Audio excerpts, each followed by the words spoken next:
the Fresh and Fit podcast. Honestly, I won't lie to you. Kind of like the Fresh and Fit podcast for the comedic purposes. Sometimes they say real things, but most of the time it's just shock value material, right? I love that. I love people who try to be Andrew Tate 2.0 or either way. It kind of seems as if they're on the end of their rope, end of their run, and this is going to be Andrew Schultz, that boy who's blowing up in Big Academics. They're going to be on the Flagrant podcast talking about it. So let's see it. So yesterday, the Flagrant 2 podcast released their latest episode with DJ Akademics. And when a conversation about the Fresh and Fit podcast came up, basically Andrew Schultz and company kind of started clowning them, questioning if they even still had a show. And that's where things kind of went a little bit left because DJ Akademics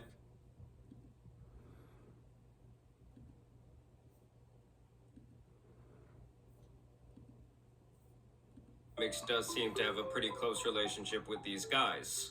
I ain't gonna lie, my man's from Fresh and Fit was like, yo, damn, that dude still hating on us, man? Wait, what's up with Fresh and Fit? Are they still doing it?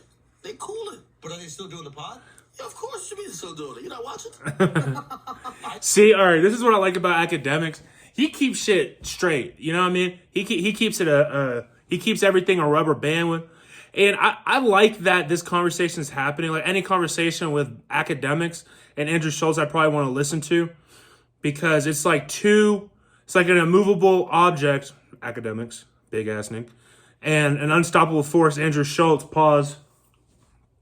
But yeah. I didn't know that they're still doing the pod. And for those of you that don't know the context, the joke that Andrew's trying to get at here is that at this point, Fresh and Fit are pretty much irrelevant. And this is largely due to the fact that YouTube actually demonetized their entire channel. That's crazy that they did that. I won't lie. Completely mask off on Abba and Preach. So Andrew, like many other people online, have not seen content pop up from them in their recommended or really anywhere else. Honestly, they've been popping up on my recommended a lot lately. No, I don't know. Maybe They got demonetized, it was a minor setback. That is tough. You know what I mean? Yeah. Don't laugh.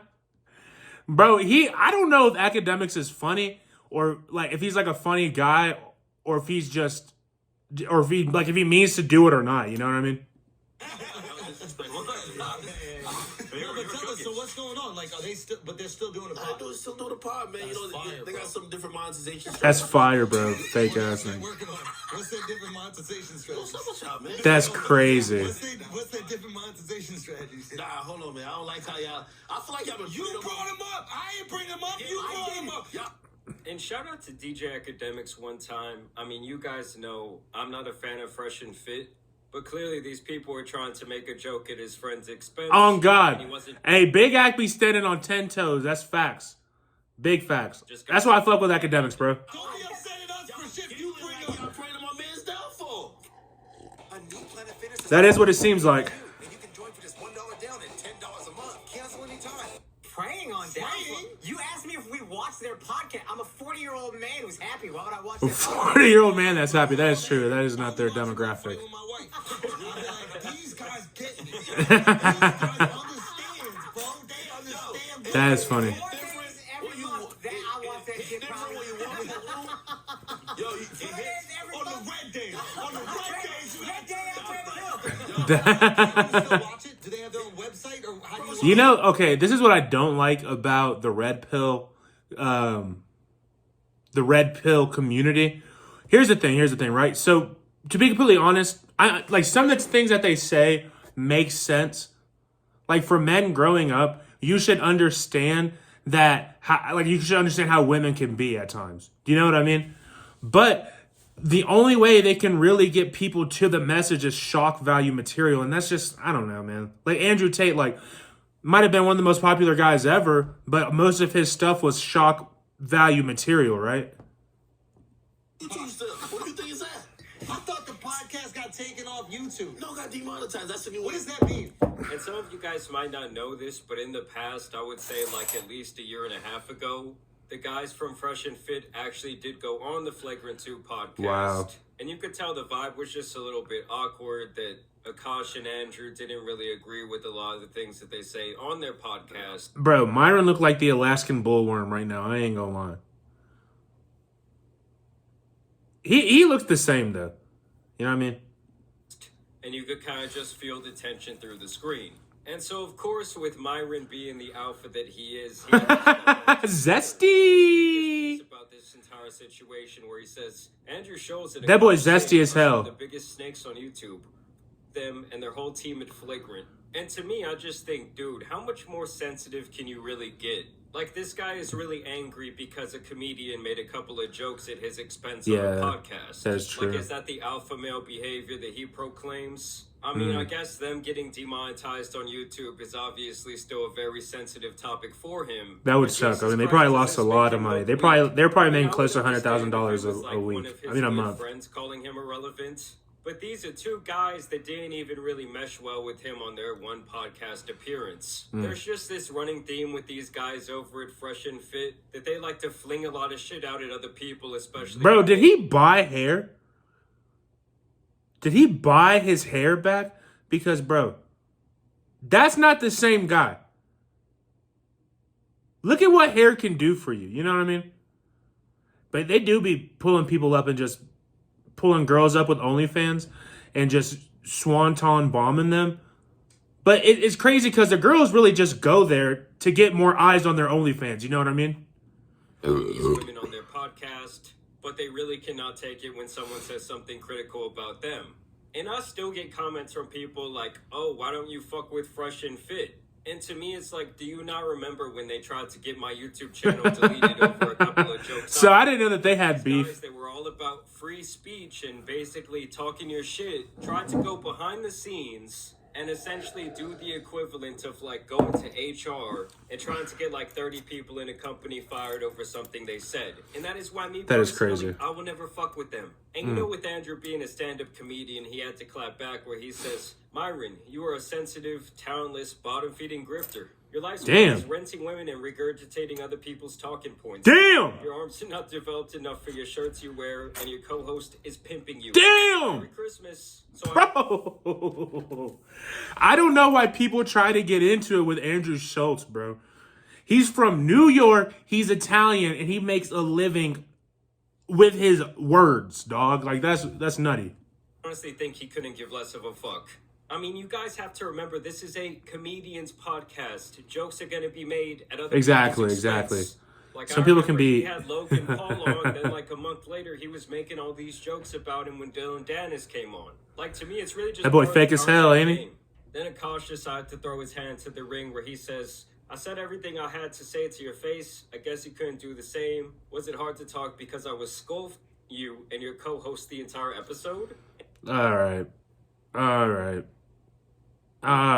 What are we talking about here? Bro, Akash, bro. No, that ain't it, bro. Was it hard to talk because I was skull effing you? The entire like, bro, what are we bro? You're like that guy. In this instance, you're like the guy who backs up the bully in the movies where like the bully walks up to the protagonist. He's like, yo, you're stupid. Like nowadays it'd be like, yo, you're stupid. Your mom has an OnlyFans. And the guy in the back was like, yeah, I watched her anal scene last night. You're that guy. Akash, you're that guy who made that weird ass statement. Because I was scolding you and your co-host the entire episode. That's and crazy. If I remember correctly, during that podcast, Akash actually did give them quite a bit of clapback against the things they say and their values. I guess I'm just saying it's not like they were all buddy-buddy to their face, like they were just agreeing with everything they say. And of course, this is when all the red pill grifters jump in their face like they... He looks like a hipster lumberjack right now. You know what I mean? Like just now getting in the trade. They were just agreeing with everything they say. And of course, this is when all the red pill grifters jump in. Andrew Schultz laughing at Fresh and Fit for getting demonetized. Snake. Imagine being successful and thinking censorship is hilarious. These guys have no backbone. I don't get how these people don't understand that being demonetized is not being censored. They didn't take their channel off the platform. That's true. They're still free to upload as many videos as they want onto YouTube. That's There's true. not some big conspiracy theory, some boogeyman out there to get them. The real truth is that YouTube has relationships with these people who provide advertisements on their platform to protect And when Myron went over to Rumble and was acting like an absolute idiot, and in a lot of ways threatening another creator on YouTube, which is Abba and Preach, of course YouTube is going to step in and do something about it. I mean, that's completely... Okay, that's kind of a weird situation. That's like one of those situations, you know, like at school when you and a girl would be like sending pictures back and forth, but then you would get suspended for it. Like, I know you guys are both students there, but you shouldn't get suspended. Like, obviously, it's like, that's illegal to do, obviously.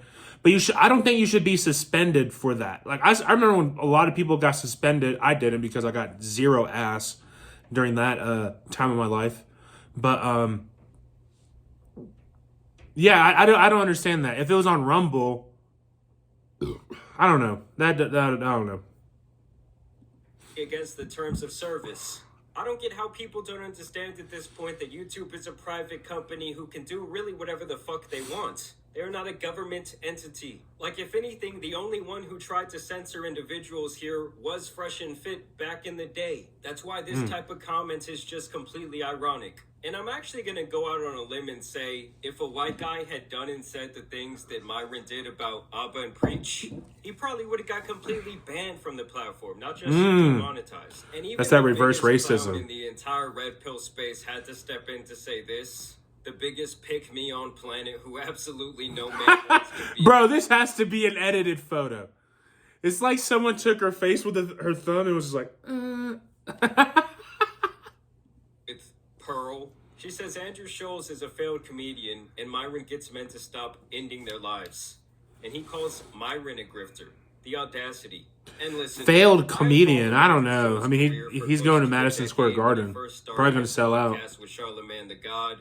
And while I don't really care much for his stand-up these days, to call him a failed comedian could not be more wrong. That's facts. He has one of the biggest comedy podcasts on the planet. The dude just sold out an entire tour, including Madison Facts. Square Garden. Did y'all see, did you guys see the promo video for this? Where it was like him and his dad. I called my dad afterwards and told him I loved him. Where he had to add an extra show. If you haven't had a chance, go back and watch that. In like the internet comedy space. I just find the whole thing very ironic that these Those look those fake. types of people are Her so teeth critical look of other fake. people and other movements. But the second someone wants to say just any little tiny joke at their expense, they kind of just have a complete breakdown and just start saying dumb shit like this, trying to discredit whoever was making the joke at their expense. And even with all of that being said, I don't wish for Fresh and Fit to get deplatformed. That's I don't real. wish for Pearl to get deplatformed. That's real. Because in general, I do not think that would be a good sign for the overall ecosystem for YouTube. I'm That's just facts. saying, like, dude, stop being such a damn crybaby all the time just because someone's making fun of your ass. But y'all let me know what you guys think down below. As always, I do want to thank you guys for watching today's video, dropping a like and subscribing. What do you guys think?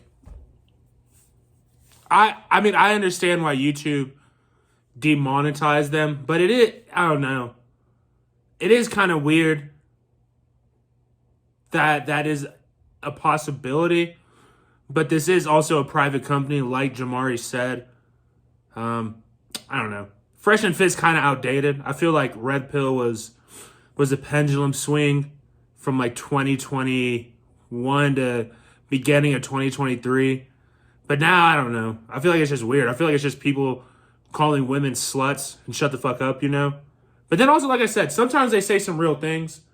So, I mean, it's like what they say about cops, right? One bad apple can ruin a bushel. But anyways, hope you like this video. Drop a subscribe, like it, comment it. See ya.